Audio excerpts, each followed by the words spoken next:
What's good, people? It's about that time to randomly relate, reverse rants, no hate. So, I talked about this before. I just want to kind of touch up on it again because I'm pretty sure after tonight's fight, this topic is going to come up right in there in the ring. Terrence Crawford, as far as him fighting Canelo or Jamel. Okay, let's look at what's going on. So, Crawford is going to fight Errol Spence in the rematch. From what we're hearing, it's going to probably more likely be in 2024. Okay, fine. Jamel Charlo and Canelo is tonight. So, for these two guys, win, lose, or draw, there will be a rematch between Jamel and Canelo. Now, unless either one of them, whoever loses, decide to not activate the rematch clause, then it would more than likely be an immediate rematch. They're not going to fight each other, then take time away from each other, fight somebody else. No, you go out and risk losing to someone else. So it would be an immediate rematch. Okay. Well, that timetable of when Jamel, Charlo, and Canelo rematch versus when Terrence Crawford will be available, it's going to be a wait. Now, think about this. Because of what Terrence Crawford did to Errol Spence, everybody just starts talking and speculating. And he himself was saying that he wants to go up and fight Canelo. He wants to fight Jamel Charlo. Now, this is where, people, it wasn't criticism really, man. It was just basically people addressing like the reality of, look, if you can go up and fight Jamel Charlo at 154, then you can fight, Errol Spence at 154. What's the difference? It's just not. The first fight was for undisputed. This one won't be. Okay, obviously. The reality is, yeah, and before I say that, so the thing is, if you're going to stay at 147, you're not the franchise champion. They're not going to allow you to just go up and down and weight like that. I told you guys before. See, you might get a nod from certain people at certain times. Look at Devin Haney, for example. Why is he, in terms of the WBC, right? Why is the belt kind of like somewhat vacated? They never do that shit to Canelo. Yeah, they never do that to him. He goes up and down. He still holds the belts. He's not coming back to a situation of, well, these guys got to fight for it, and then the winner will fight Haney type. No, they did against Canelo, that doesn't happen. So for Haney, it's like I'm saying, he's going to 140. Now, it's obvious that there's a possibility that he's coming back to 135 because he hasn't vacated the other belts. But this is what I mean. Why is this happening with him in that situation? Okay. Look, bottom line is, if Terrence Crawford is willing to go all up to 168 pounds, more than likely he's going to vacate the titles at 147. So if you go up to 168 pounds, or you have more than just Canelo there, you have more than just Charlo there. Charlo said he's not done at 154. Now, you got to understand, the same way Charlo is not a franchise champion, okay, he doesn't have the privileged title. Canelo does. And Canelo is the one that wanted to fight. And what Canelo wants, Canelo gets. That's just the way it is. Okay, Terrence Crawford, Canelo doesn't need Terrence Crawford. Okay? Even for Crawford to be a two-weight division undisputed champion, he still doesn't have Canelo's type star power. And like I said before, he can't come up to 168 demanding shit. He's basically gonna get the Haney Shakur treatment type Shakur Stevenson, Devin Haney type treatment. Like, look, you talking like you some huge superstar, right? All the shit I had to go through to get where I'm at. And he basically offered him, 25%. Guess what? And him offering that 25%, Shakur had an issue with that. Now, for Crawford, if he says 50-50 or no fight like he did with Spence, then it won't be a fight. Because again, got to remember, people are saying about Canelo, oh, he's accomplished so much that he's at a point he could do whatever he wants. And I don't agree with that with any active fighter that's holding titles. Okay? And for Crawford, Canelo does not need him. He's coming up from 2 weight classes. How many people you think are going to say he's ducking Crawford? It's like, does this fight even make sense? Right? So you're going to get mixed signals with that, mixed emotions with that, because on one hand, if the fight's going to happen, okay, great. But if you think Charlo is a skilled boxer, but he's not going to be able to handle Canelo, his power's too much, then how in the fuck is Terrence Crawford going to do it? Because he's coming from 147. This is a dude that came from lightweight. All right? He came from 140, okay? For this guy to come from 140, 147, and go all the way to 168, when we say skills pay the bills about any other fighter, it doesn't matter. So all of a sudden now with Crawford, his skills is going to put him on a whole different level from Canelo, right? And somehow Canelo's power is not going to bother him. Look, if Canelo chooses Crawford, it's going to be Canelo's rules. Because Crawford's not going to be the A side.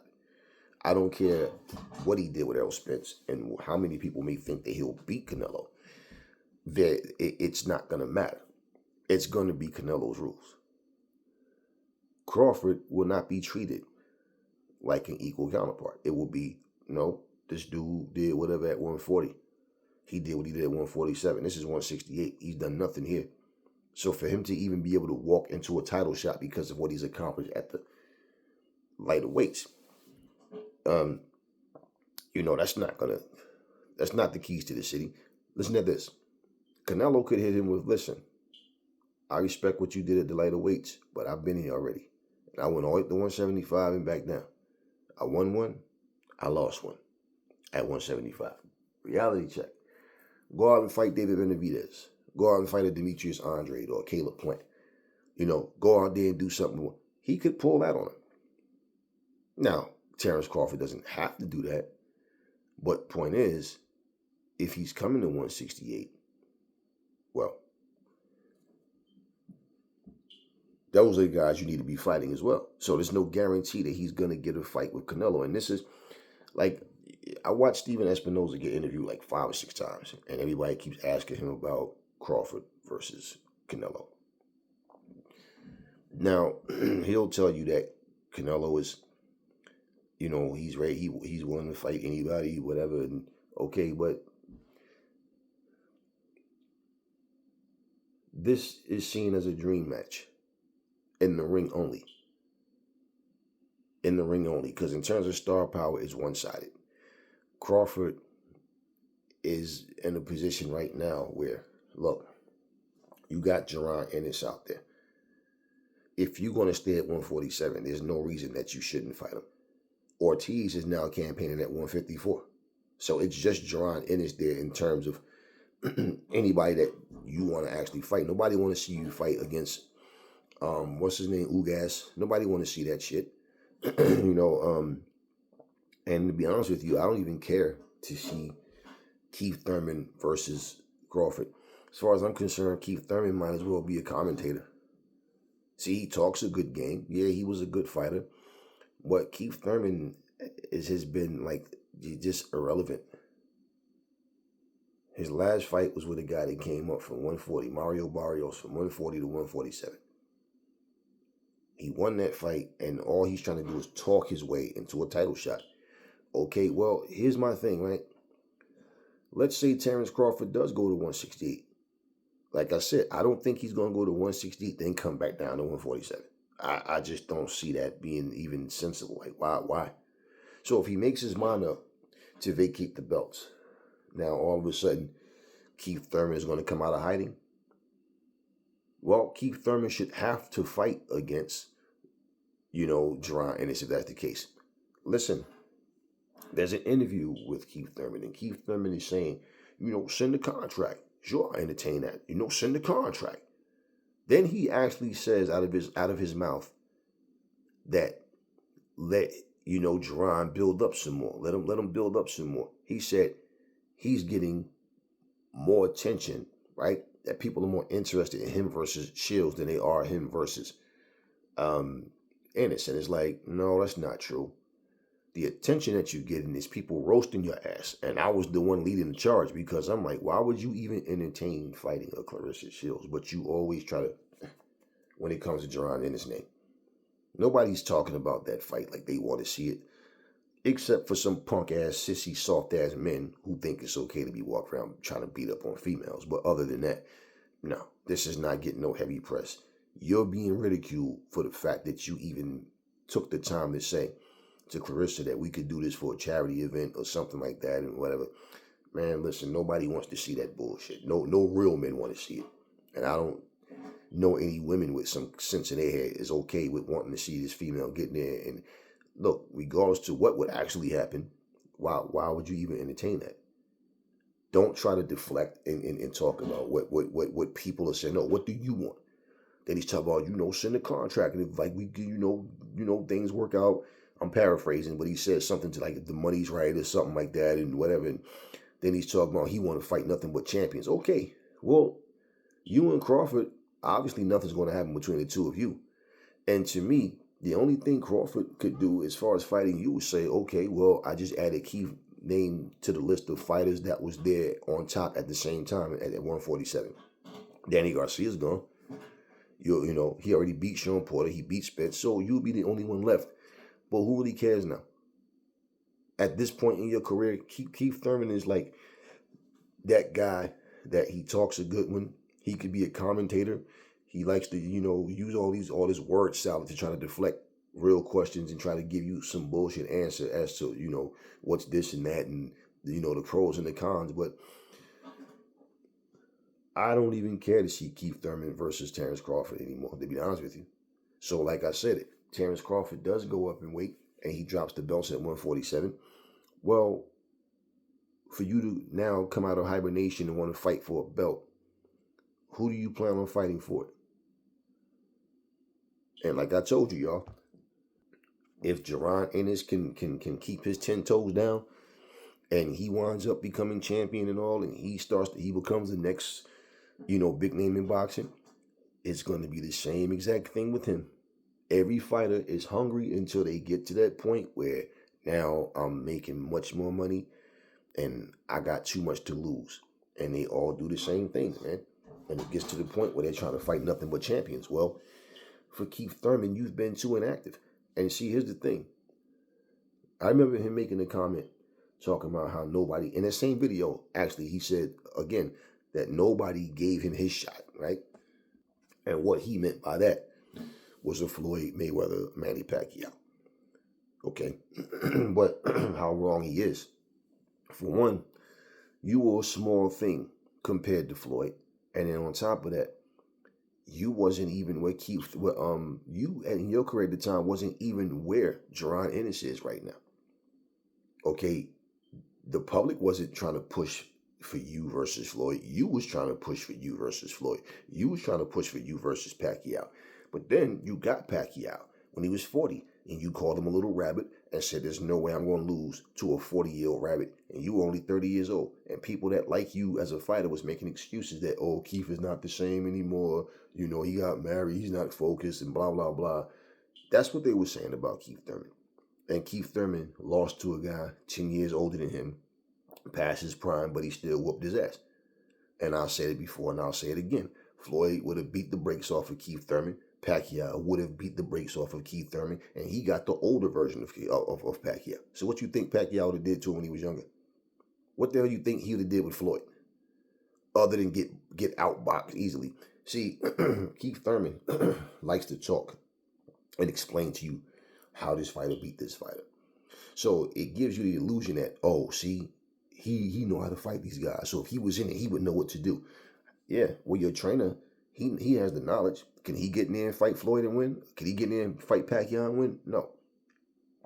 And okay, so you couldn't be the 40-year-old Pacquiao. How the fuck was you going to be the prime Pacquiao? Now, it's funny because I was listening to Oscar De La Hoya give his take on the fight. And they actually brought up Manny Pacquiao. And he gave Pacquiao half-ass props. But you want to know what's crazy? Why nobody attacked fucking De La Hoya for discrediting Pacquiao? He lost to Pacquiao. Floyd beat Pacquiao. Floyd's older than Pacquiao. Okay, yeah, Oscar's older than both of them. But all that bullshit about, oh, he was done when he fought Floyd, bullshit. You wasn't done. You were still good when you fought Floyd. You just got beat. It's as simple as that. Okay, so for y'all that's not aware, when they was giving Pacquiao props, the interviewer, and they made it, basically, the comparison was Oscar De La Hoya feels like Charlo is too small.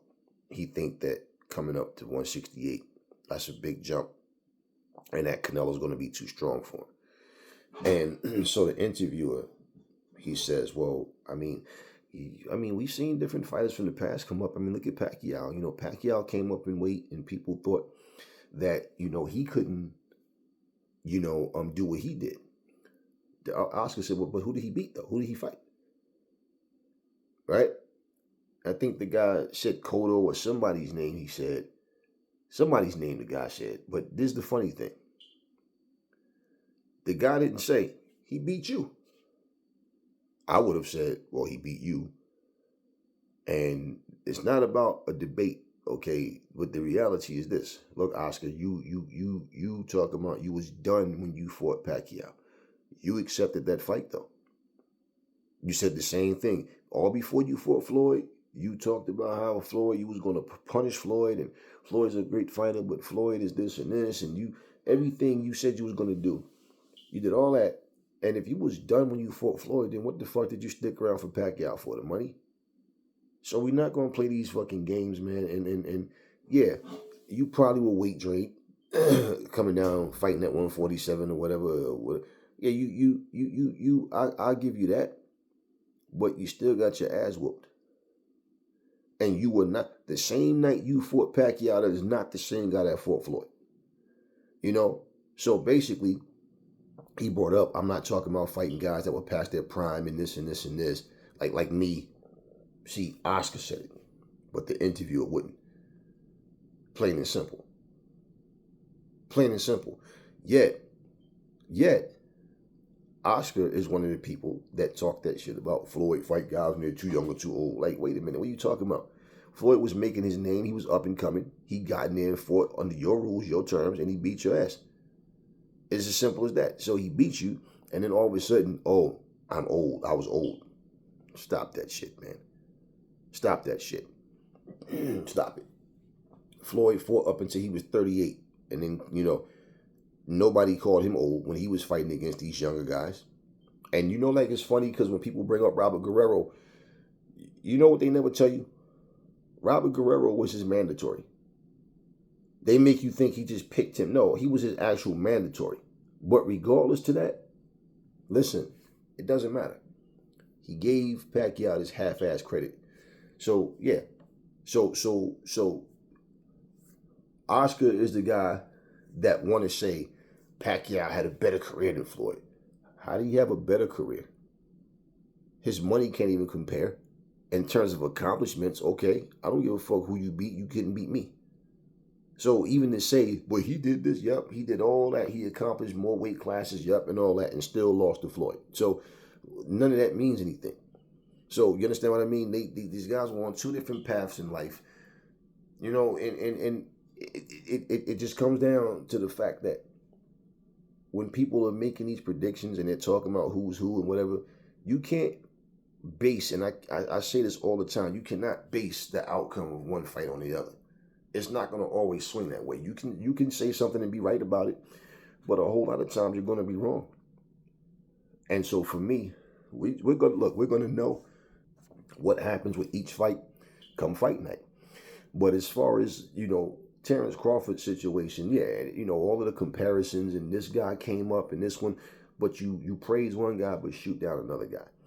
So for Crawford, for him to come all the way up to 168 pounds, I think it would be best for him to come up there with the mindset of, you know what, I'm going to beat Benavidez, I'm going to beat Morrell, you know, I'll beat Andre, whoever wins these fights, and then Canelo's going to be forced to have to fight me at 168. And for, you know, Andre and for Benavidez, same mentality. You know, Morrell, all of them. The difference is they're already there. Now, for Crawford, I don't think he want to let go of the 147 titles. So, I believe him coming to 168 or 154 is based on if Canelo or Jamel wants to fight him. You know, because Jamel was talking about the fight could happen between him and Crawford at 154. Well, we know he got to get past Canelo first for one. And the fact is, they granted him this time to hold on to the belts, right? Which means they can let him hold on to the belts even more, right? But why? Because Canelo's involved. Do you see what I'm saying? So the inactivity for a champion to not be stripped and they're not in the ring, you know, these things do happen as well. But it's like for either guy, you know, Jamel, even though he unified, I could see him not so much needing, but being more eager to fight Terrence Crawford than Canelo. Because even as far as star power, the same thing. Canelo's star power can't compare. I mean, Jamel's star power can't compare to Canelo's. After you share the ring with a person, see, that can change. And that depends on, I mean, look, Caleb Plant went in there and people thought he didn't have a prayer. He didn't have a chance in hell to win. But he went in there, he fought Canelo, and he put up a good fight. And so he earned a lot of respect from people afterwards. You know, and of course he lost to Benavidez. But he's still out there. He's calling out Jamal Charlo now, saying he want that fight. And, you know, I just don't think, like for Terrence Crawford, people just don't get it. You guys that are looking at, oh, but he's skilled. Yeah, he is skillful. We're not talking about inside the ring. I'm talking about the whole ball of wax overall. Getting the fight. Y'all think it's easy to just get a fight with Canelo? You just say Canelo's name, okay, fight. No. Canelo want to make you know this is all happening based on my call. If I don't want this fight, then it doesn't happen. So, what does Canelo actually want to do after this fight with Jamel Charlo? We don't know. But we do know that there's a rematch clause. So, let's be prepared for 2 fights. And then afterwards, then what? So, in the meantime, does Terrence Crawford want to sit back after his Errol Spence fight? Should he win? You know? And do what? Just wait for Canelo? Or just wait for somebody to say, okay, I'll fight you at 168? That's the thing. Crawford doesn't want to fight Benavidez. He don't want to fight Morrell. He don't want to fight Andre. He don't want to fight those guys. He want to go straight to the cash cow. And that's what people are overlooking. For him to come to 168, okay, do you have that same ambition that you had at 147 when you was trying to get on and get your name out there because you unified at 140, now you back on the grind? Do you think he wants to come to 168, especially getting older, and do that now? No, he doesn't want to fight those guys. He wants Canelo. Jamel is undisputed at 154. This is why he wants to fight at 154 with Jamel. But he said he'll go to 168. Why? Because Jamel Charlo, if he wins, will be undisputed at 168 as well. And there will be a rematch. So should he win both times, hey, right? However you go. If Canelo, let's say if Canelo beat him this time, or he beat Canelo in a rematch, or vice versa, then there'll be a third fight. And basically, I don't think either guy wants to go and fight someone else, like I said, and then come back to each other because you risk the chance of losing. So that would further push, Crawford back. So what I'm saying overall in a nutshell, people, is It's not as easy to make this fight happen as people would like to fantasize about. So I don't know that this is a fight that's ever gonna happen. Like I was talking about, we were looking at what Tyson Fury was doing. What did I say? I said if Tyson Fury was to drop the WBC belt or Mauricio Sulaiman grow a set and stop bowing down and strip him, either you fight or you get stripped, and give him a deadline like he always want to give somebody a deadline, Tyson Fury wouldn't even care. Do you know why? Tyson Fury is in this mindset of, I just want to fight people where I'm going to get paid top dollar, but I know they're no real threat to me. Guys, did you see Francis Ngannou hitting the mitts in shadow boxing? And did you see how stiff and slow and awkward he looks? You can see he doesn't know what he's doing. I don't give a shit that Mike Tyson's training him with them big ass sneakers on and shit. I don't give a shit that Mike Tyson's in his corner doing what. I don't care about any of that. Mike Tyson is there for props as well. Mike Tyson is there to help build interest in his fight.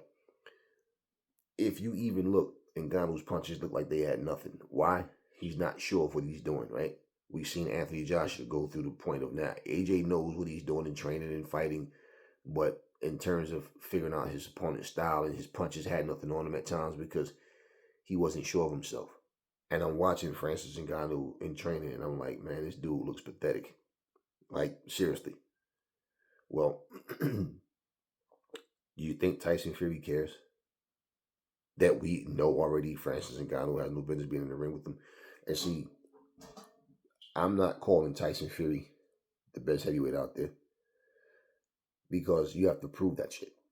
I'm not a person that just can assume that you can beat everybody. Like, no, I'm not going to do that. Now, do I consider him and Usyk the top two? Yes.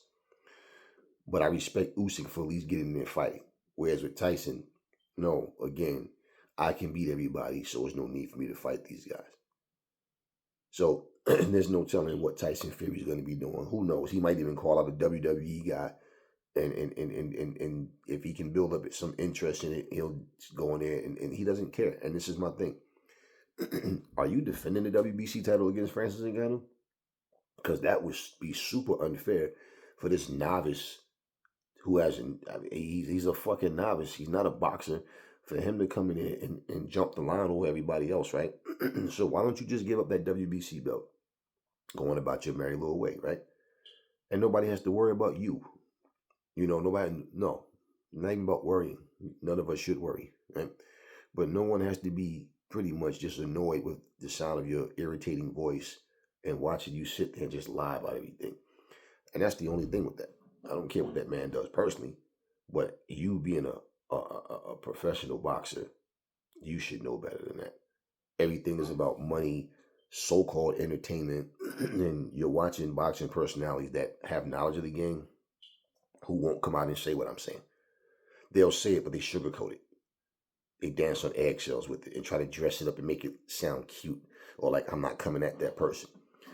Nah, this is boxing, man.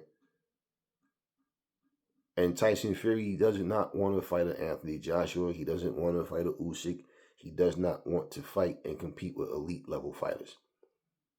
He does not want to do that. He wants to just aim for big paydays and take the easiest route to doing it.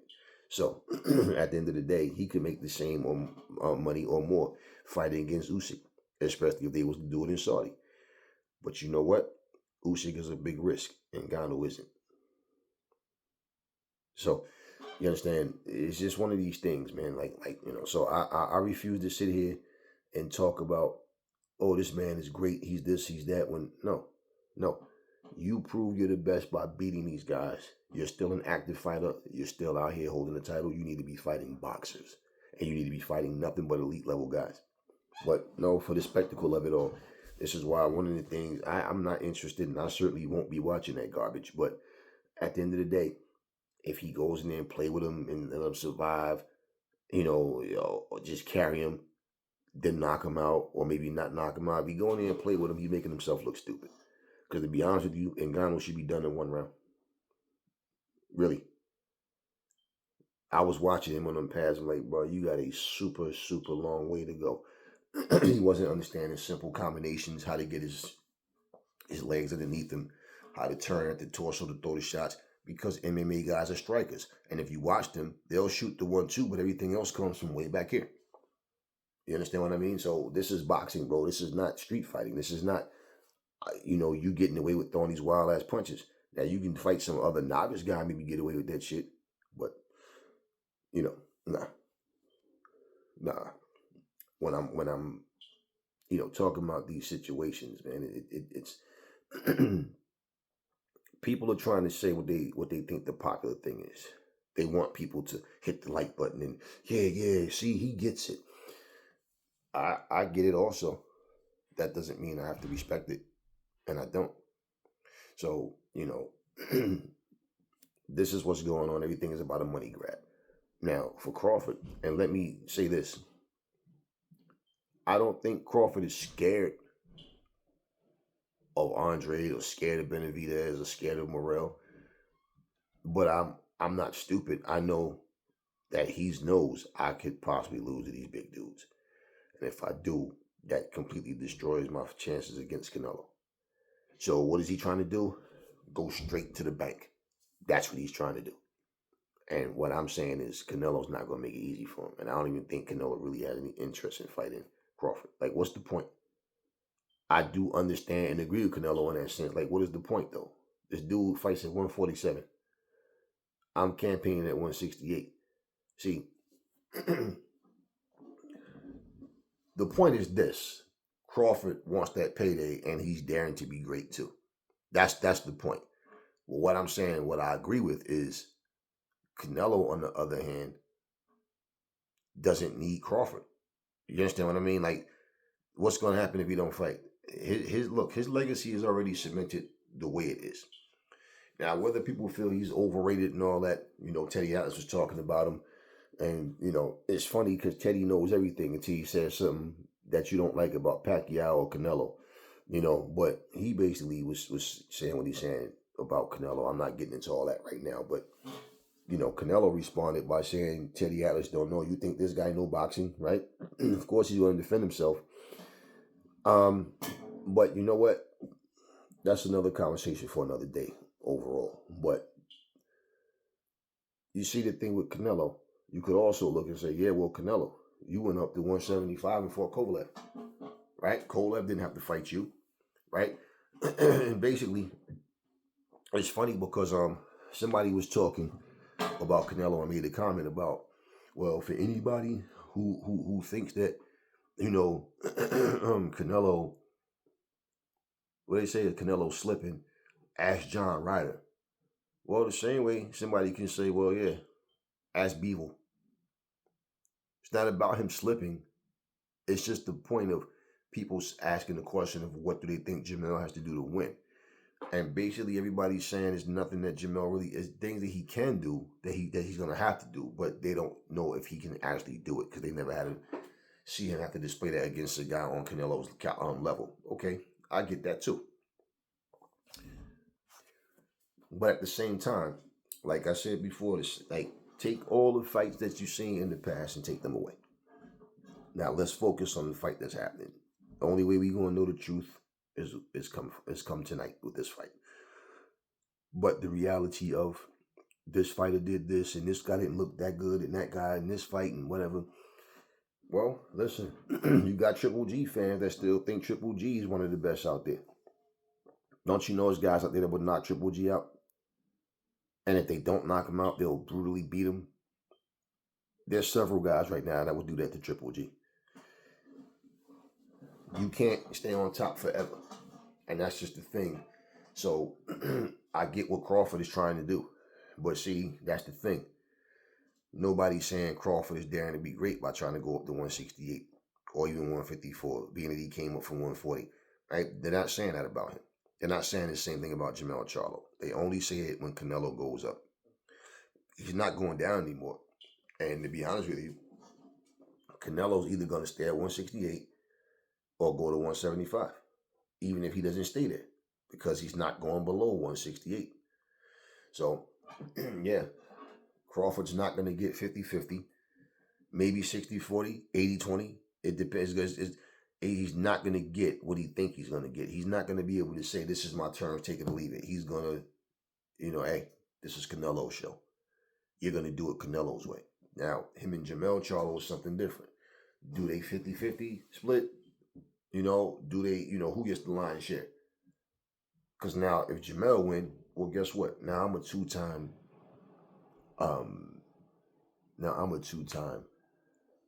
two weight division undisputed champion. So then what? So, the more bargaining chips you have is one thing, but we're talking about Canelo. You're not going to get the same thing fighting against Canelo. So if that fight even actually happens, you have to think, like, realistically, what did people say about Floyd and Pacquiao? The fight didn't live up to the hype. Oh, they should have fought when they were younger.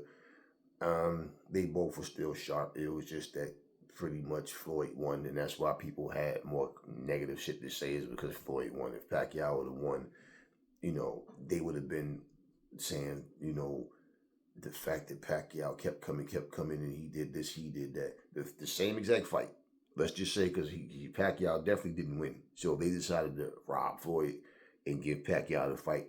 The fact that Floyd would have had a loss in his record, that's all they cared about. So that's why that fight got way more criticism than it did.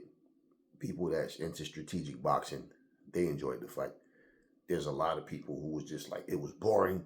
Oh man, Floyd should have did this. No, Floyd did what he was going to do. It was Pacquiao's job to press and try to make him fight more like he said he was going to do. How many times Floyd kept putting his hands up like, come on, like he where was all that clapping your hands and, So you seen what happened. It's like when he got in there with him, he felt just like a whole lot of other people. Like, you know what? Watching him fight, I feel like I could do this and that, but being in there with him is different. He punched his arm into a sling. Remember that. So in this situation right here, you're just gonna have one guy that's trying to get these bigger fights. And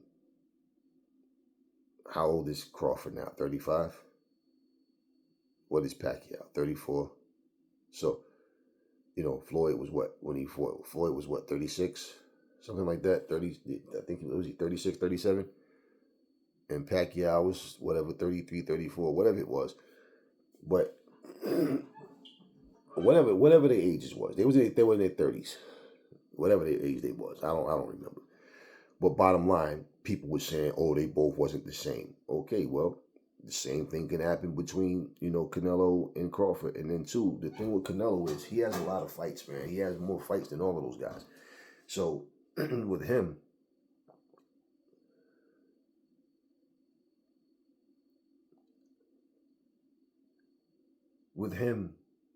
being the age he is and Crawford being the age that right now, for the people that's already saying he's slowing down, he's not the same. Look, the man is still holding the titles at 168.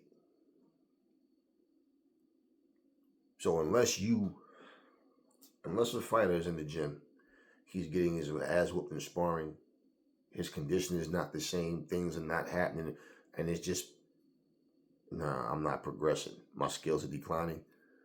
It's best that fighter steps down. We saw Lennox Lewis at 38 years old fight against Vitaly Klitschko. Most people feel like Lewis lost that fight. Lewis retired afterwards.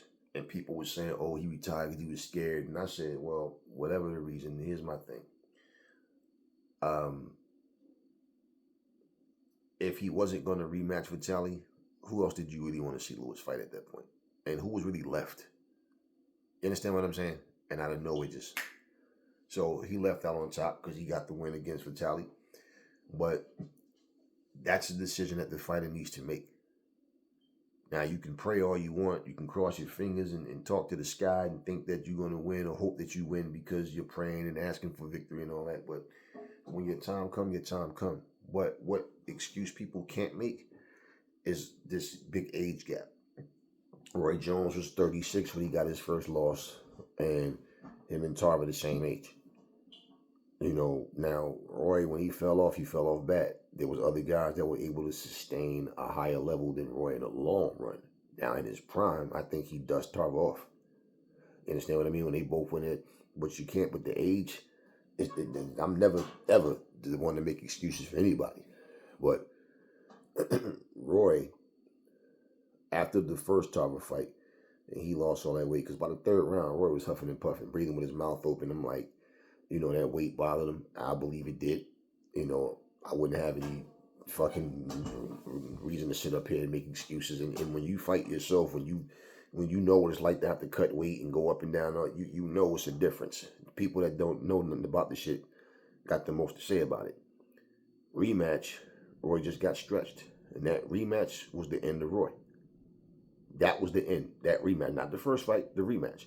Because after the first fight, Roy could have even said, man, coming back down in weight was, that shit was a bitch. But Roy wanted to, now he already wanted to make history by coming back down and winning the light heavyweight title at 175. But the rematch, he didn't have to do that. He took that rematch to prove to people that, I won, and I won to win clear cut. In that first round, yeah, he was outlanding Tarver, was definitely winning that round. You seen what happened. Same in the second round. Till he got caught with that shot. And that punch was what ended Roy Jones. Okay, so it's not about making any excuses, but in terms of a fight living up to the expectations, that's what it comes down to. So age didn't have nothing to do with Floyd and Manny Pacquiao. It was just the way the fight was fought. That's what it came down to. The age ain't had shit to do with it. Now, in terms of Floyd, as being his younger self, and both of them being younger, that's neither here nor there. That's neither here nor there. That's just people talking about the possibilities, and you want to use their imagination how they think the fight would have went. But what we have to do in all actuality is go by what we actually have. Because at the end of the day, personally, I don't think no version of Pacquiao beats Floyd. None. I don't give a fuck when they would have fought. But what happened. Now, at the end of all these guys' careers, when they look back and think of who they could have fought, should have fought, you got to always understand. When your mindset goes from, it's like, okay, I know I'm better than all these motherfuckers. I done beat this guy, this guy, this guy, this guy. He's no different. But I'm ready to retire now. Now, I'm reaching out to this guy, because we about to make mega money that I can't make fighting these other guys. And notice, one time in his whole career, Manny Pacquiao made $100 million in one fight. Who was it against? Okay then. So that's what you call an exit strategy, as opposed to what the fuck Tyson Fury's doing. I want to hold on to this fucking belt, but I don't want to fight any actual boxers anymore. And I told you guys, he doesn't want to do that. He's on to trying to just make fights with guys that he feel like can make a big profit. That's all. So, like I said, yeah, I'd rather fight these guys that I know I can beat versus fighting these guys that I know will give me problems. And I'm not sitting up here praising what this guy's doing. It's just as simple as that. You don't want to fight the best guys, and you still don't have a deep-ass resume with who you've beaten. And especially when you got guys still around that you just don't want to fight. Now, that being said, when you see guys like Wilder sitting on the sidelines just waiting for what? No, they just want a championship opportunity. And when you hear Wilder saying stuff like, I'm the excitement, without me, boxing is boring. You know what he's doing? He's trying to campaign to get his name talked about more and get offers where, hey, we got a championship fight for you. So I get what he's doing when he's saying that. But you're sitting on the sidelines. Remember what he said last time? I'm still young. I can still go in here and fight, so I might as well just, do it while I can. Well, who is he fighting? Keith Thurman has been sitting off doing absolutely nothing. Who is he fighting? We seen Andre Ward do the same thing. And I know he was going through different things and stuff with his, promotion and all or whatever, but just different things in his life. But same thing. Kid Chocolate. One loss and the dude disappeared for years. Came back, got this shit beat out of him, wasn't the same fighter. I mean, so it helps you to stay sharp by being in there. Why do you think John Fury always running his mouth? Talking about Anthony Joshua's done, he's no longer good, this and that. And that. They always want to tell you who's what and who's not. He has no criticism for what his son is doing. Now, do you think if Anthony Joshua was the WBC champion and this motherfucker was running around here fighting Francis Ngannou and all these other people that Big John wouldn't be sitting there talking about, he's scared to death of my son. He wants to fight a guy that has no boxing experience. What kind of bum is this? And but you think he'd be praising what Anthony Joshua was doing? He would say, just let the belt go. Then you can go fight all these circus clowns and all that. But to hold up the division, same thing we saying about Fury, he'd be saying about somebody else if it was shoe on the other foot, and y'all know it. So these fights that we think is gonna happen, like look at what happened when Inoue beat Fulton. All of a sudden out of nowhere, it's confirmed. Fulton versus Inoue versus Tank Davis. Like, where the fuck did that come from? Before the week ended, Tank Davis versus Terrence Crawford. Like, come on, y'all. Now you got fake news talking about it's been confirmed Usyk and Tyson Fury set for whatever date, which is bullshit. And you want to know what's so funny? Have you noticed this? Am I just the only one? You want to know? Well, I already know it's bullshit, but you want to know how you know Tyson Fury? You know it's bullshit. Have you seen one training video of Tyson Fury getting ready for this Ngannou fight? Have you seen one fucking video? This motherfucker probably don't even feel like he really need to train to get in fight shape for Ngannou. Let's just be real.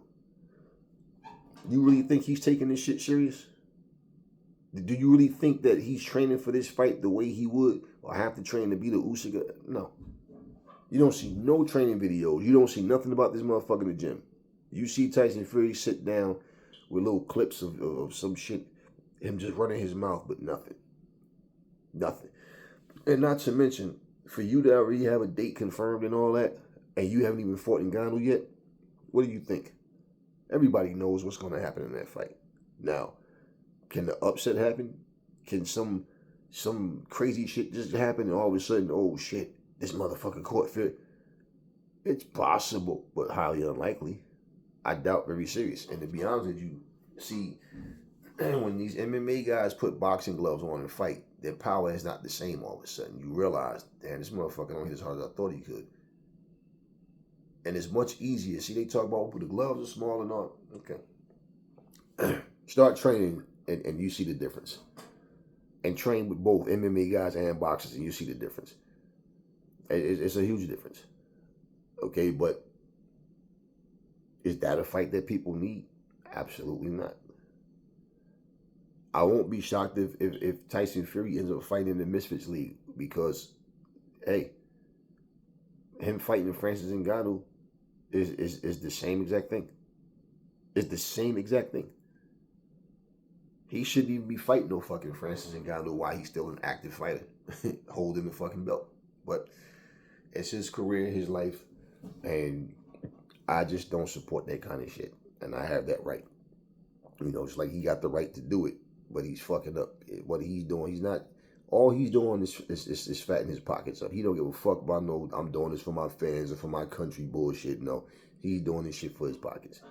So, all that being said, y'all know that the fights that we really want to see, some of them we get, some of them we don't. But at the end of the day, y'all better know as long as Canelo is the A side, it's not going to be easy to get a fight with Canelo. You don't get a fight with him just because you want to have it. You know, he has to want to fight you. Or he have to be in a position where you're his mandatory. And even in that, guess what? That's where that fucking franchise bullshit comes in. Nope, I could just go to a different weight class and fight this person instead. Just saying. So, I don't know where this leads Terrence Crawford, to be honest with you. But he fights Errol. He beat Errol again. If you stay at 147, fight boots, man. Fight boots. Don't be like Keith Thurman, sitting up here talking about nobody gave him his shot. And I told you guys, that's always the comeback for them. You know, nobody gave me my shot. Whatever, Keith. And look, you still got a shot. Now, what he's saying is, yeah, but, you know, Mayweather and Pacquiao was the two biggest names and all that.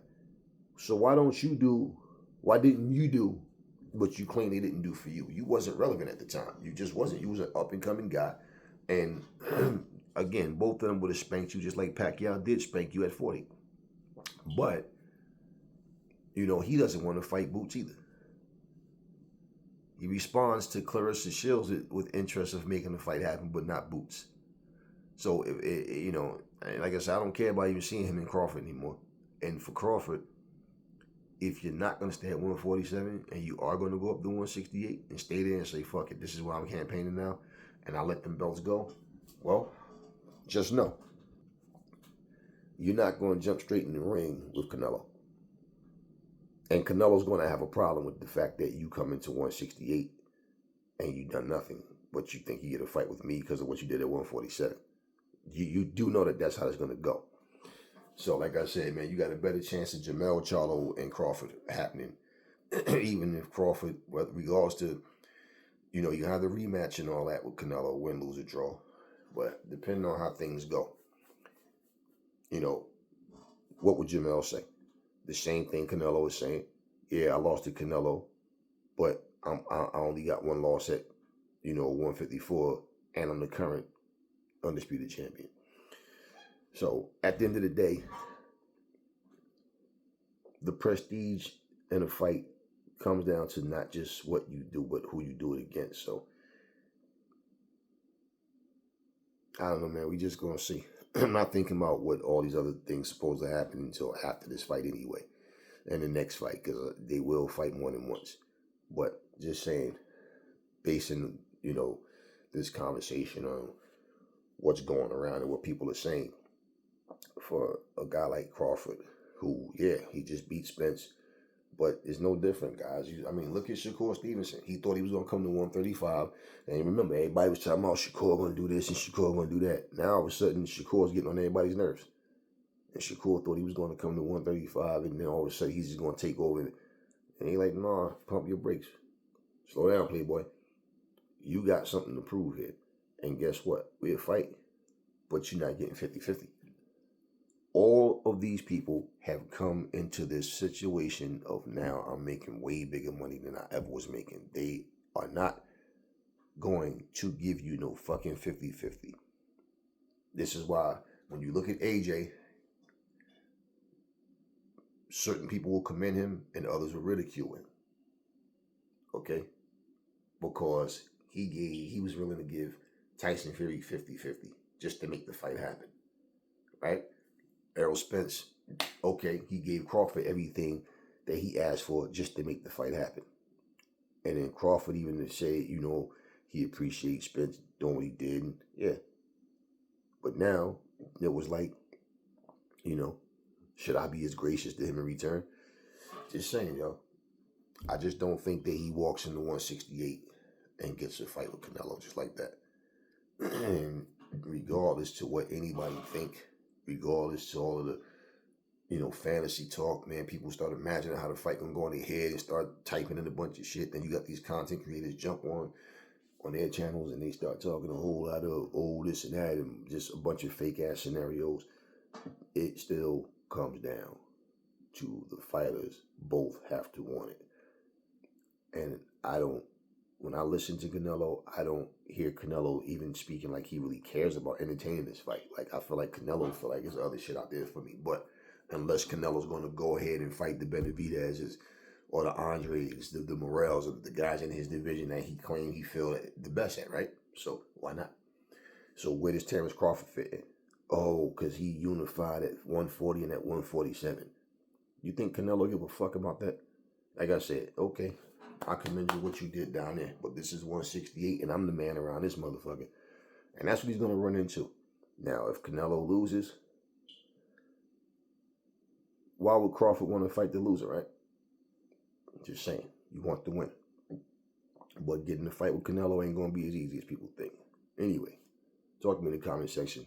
Never fall in love with lies. Remember, the truth brings hate out of people. And I will catch y'all on the next video.